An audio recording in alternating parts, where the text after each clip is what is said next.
maamulka gobolka Bari ayaa war xasaasi ah ka soo saaray ajaanibta ku dhaqan ee magaalada Boosaaso iyo guud ahaan gobolka Bariba muxuu yahay warka xasaasiga ay ka soo saareen halkan ayaa kugula wadaagi doona waxa ka codsanaya in ay YouTube-kayga ku soo biirto marka hore muuqaalkan like saarto sidoo kalena gabaleelka furto si ay ku soo gaaraan muuqaalada maalinlaha ah ee aan halkan ku soo gudbino hadii aan ku bilaabo guddiga ammaanka gobolka Bari oo maanta shir ku yeeshay magaalada Boosaaso ayaa shaaciyay in ay baaritaan ku sameyn doonaan qof walba oo ajaanib ah oo ku dhaqan magaalada Boosaaso iyo guud ahaan gobolka Bariba waxay dhaheen guddiga ammaanka gobolka Bari waxaan arinta loo sameeynayaa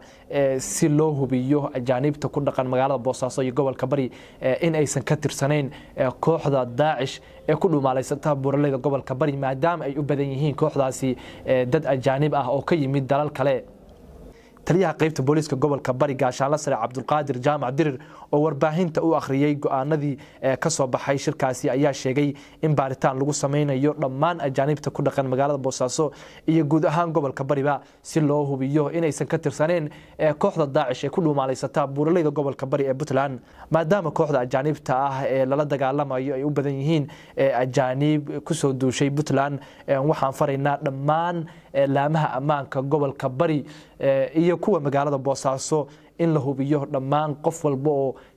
ku dhaqan magaalada Boosaaso oo ka yimid dalal kale inuusan ka tirsanayn kooxda Daacish ee ku dhuumaaleysata buuraleyda gobolka Bari ee Puntland taliyuhu wuxuu sidoo kale sheegay inay wax badan isku hoorsan yihiin arintaasna baaritaanka ana ay kala saarayso dadka ka tirsan kooxda ajaanibta ah iyo dadka kale ee shaqooyinka kale u yimid gobolka Bari iyo guud ahaan magaalada Boosaaso taliyaha ayaa sidoo kale sheegay in magaalada Boosaaso laga mamnuucay in wax beersool ah lagu xirto baabuurta magaalada dhex maraysa marka laga reebo ayuu yiri gawaarida dawladda u shaqeynaya oo iyagu shati u haysta ama ogolaansho u haysta hadii aan dhaho in ay beersoolka isticmaalaan wuxuu yiri waxaan arintan u sameynaynaa si aan uga hortagno falalka ay maleegayaan kooxda Daacish oo lagaga soo adkaaday buuraleyda gobolka Bari ee Puntland marka laga yimaado guddiga ammaanka gobolka Bari warkaan ay soo saareen guud ahaan gobolada Puntland waxa ka socda